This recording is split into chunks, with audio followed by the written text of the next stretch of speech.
Kisah Asbabun Nuzul, Surat An-Nisa ayat 58. Sepeninggal ayahnya, Utsman bin Tolhah melanjutkan tugas ayahnya sebagai pemegang kunci Ka'bah. Keluarga mereka memang telah ditugaskan untuk memegang kunci Ka'bah secara turun-temurun.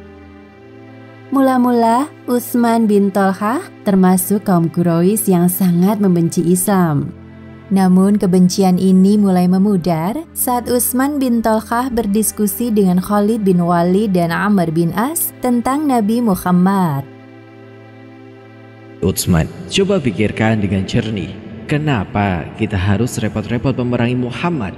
Dia hanya menyeru kepada kita untuk menyembah Allah, Tuhan yang satu. Dan juga untuk apa kita menyembah berhala-berhala yang bisu dan tuli?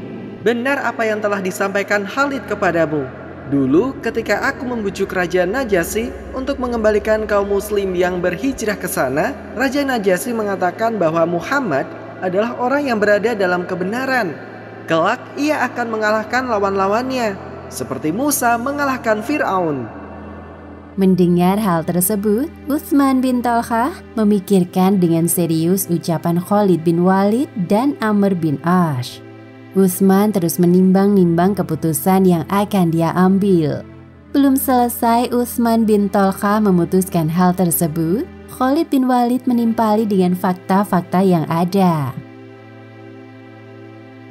Hai Utsman, coba kamu perhatikan perangai Muhammad yang begitu dicintai para pengikutnya. Apa yang membuat kaumnya begitu mencintai beliau hingga banyak yang mau mengikuti ajarannya? Kalian benar. Baiklah, aku akan menemui Muhammad. Akhirnya mereka bertiga berpisah dan merasa bahwa Islam yang dibawa Nabi Muhammad adalah benar.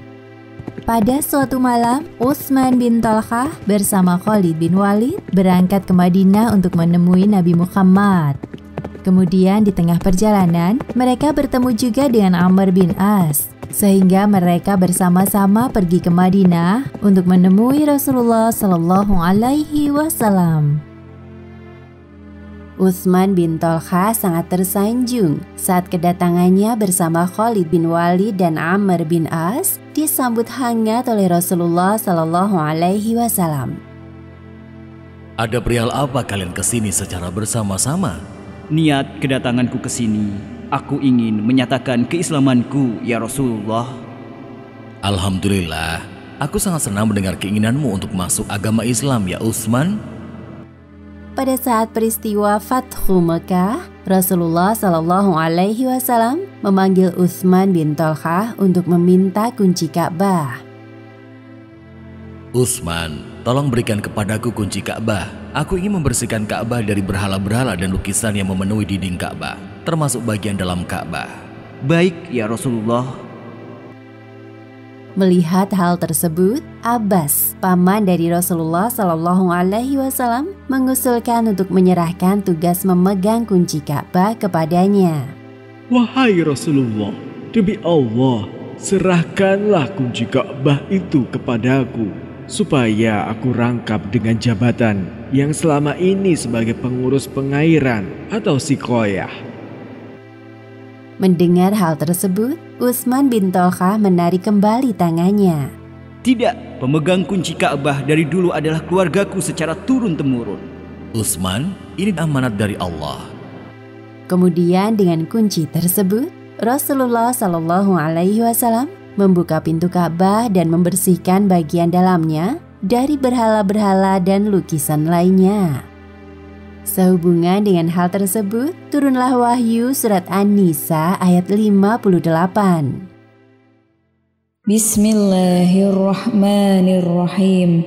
Innallaha ya'murukum an tu'addul amanati ila ahliha. Wa idza hakamtum bainan nasi an tahkumu bil 'adl. Innallaha ni'amma ya'idukum bih. Innallaha kana sami'an basira. Yang artinya, sungguh Allah menyuruhmu menyampaikan amanat kepada yang berhak menerimanya Dan apabila kamu menetapkan hukum di antara manusia, hendaknya kamu menetapkannya dengan adil. Sungguh Allah sebaik-baik yang memberi pengajaran kepadamu. Sungguh Allah Maha mendengar, Maha melihat. Berdasarkan wahyu tersebut, Rasulullah Shallallahu Alaihi Wasallam menolak usulan Abbas dan memberikan kunci Ka'bah kepada Utsman bin Tolkah. Ya Utsman, hari ini adalah hari pemenuhan janji. Ambillah kunci Ka'bah ini. Sungguh zalim orang yang mengambilnya darimu. Terima kasih Rasulullah, engkau masih mempercayakan amanat pemegang kunci Ka'bah di tangan keluarga kami, Bani Tolhah. Utsman bin Tolkah menerima kunci itu dengan haru. Rasulullah Shallallahu Alaihi Wasallam begitu menghargai hak keluarga yang telah dipegang turun-temurun.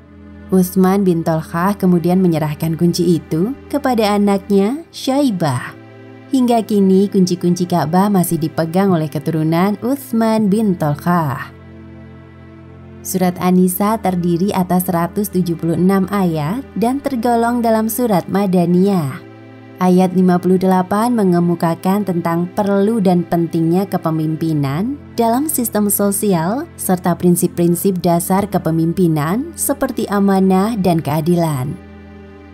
Demikianlah kisah asal turunnya surat An-Nisa ayat 58.